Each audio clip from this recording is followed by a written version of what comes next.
Sorry.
We showed you guys this video to give you guys an idea of what it's like to be a blind person here on ACU's campus.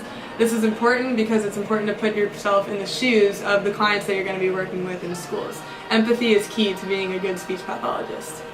Now let's give you a background of what visual impairment actually is. Legally blind is, according to the book, is a visual acuity of 20/200 or less in the better eye, even with correction, or has a field of vision so narrow that its widest diameter subtends an angular distance no greater than 20 degrees. Low vision is a visual acuity falling between 20/70 and 20/200 in the better eye with correction. Now, a lot of you may think that blindness and visually impaired students just see black and just see blurriness, but really there's a lot more that goes on in the eye. I'm going to tell you how light passes through the eye. First, light passes through the cornea, which is responsible for the refraction of light rays that focus an image. The cornea is a transparent cover in the front of the iris and the pupil. After that, light then passes through the aqueous humor. The aqueous humor is a watery substance between the cornea and the lens of the cornea and the lens of the eye. Once the light passes through the aqueous humor, it then passes through the pupil. The pupil is the contractible opening in the middle of the iris, the colored portion of the eye that contracts or expands, depending on the amount of light striking it. The final step is the light becomes focused on the retina, which is connected to the optic nerve, which carries the light to the brain. The retina is the back portion of the eye containing nerve cells connected to the optic nerve. The optic nerve carries information back to the brain. If you've ever been to the eye doctor, you've probably read a row of letters in the alphabet. This is called the Snellen chart. This tests visual acuity. Now we're going to give you an overview of the 3 most common conditions found in blindness in children. Being an SLP in the school setting, you will probably see these 3 conditions the most.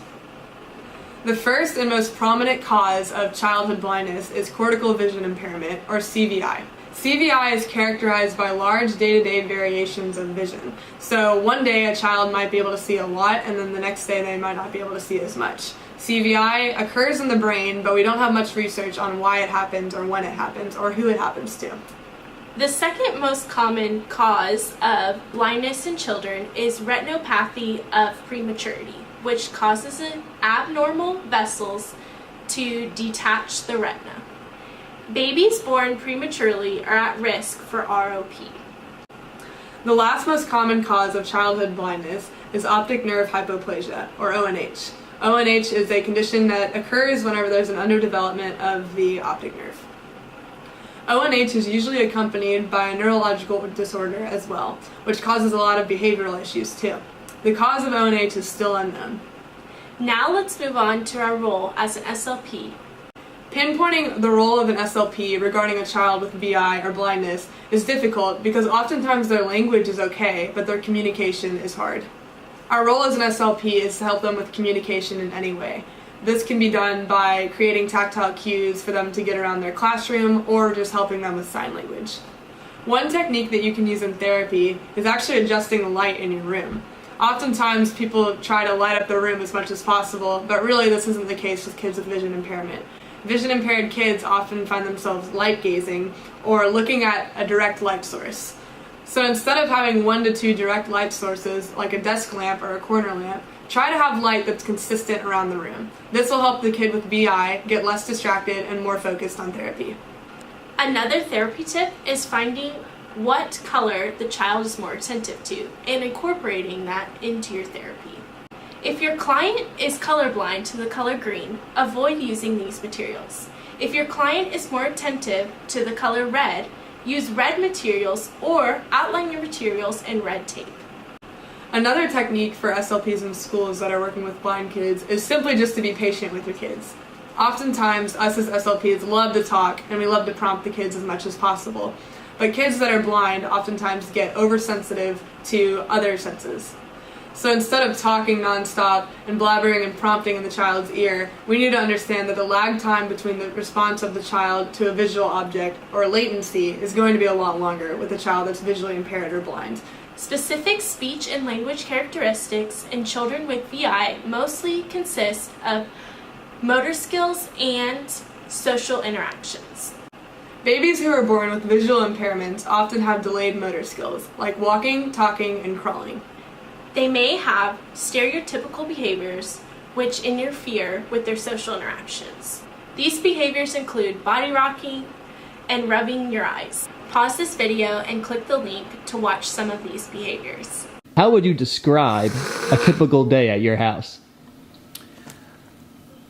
Organized chaos, I guess. Is that good, Hannah? Yeah. Well, we always get asked too if we run a school for the blind. Yeah. You know, it's like, no, we don't run a school for the blind. It's our Just family. our family. How do you feel when you sit beside your brother? I feel really happy Why? because I have him to play with and love on. That is my family. We're a fantastic family who love each other really much. Apparently. And yeah, we try to sing on key together. We found some ways that the world has adapted to vision impairment, such as an app called Be My Eyes, which allows a volunteer and a person who has a visual impairment to FaceTime somebody to read to them what is on a label, what's on a grocery list, or even letters. Another cool adaptation that the world has done is an app called What Vision. This app came out just a few years ago, and we're still not sure quite how it works necessarily, but it's really cool. You pretty much as a visually impaired or blind person, you take a phone and you swipe your finger over the screen of a touchscreen of an iPhone or an Android, and it reads the text out loud for them. So that way they don't have to worry about tactile cues or anything like that. Saw in the day of the life student of a blind... Frick! Dang it! Children with VI also...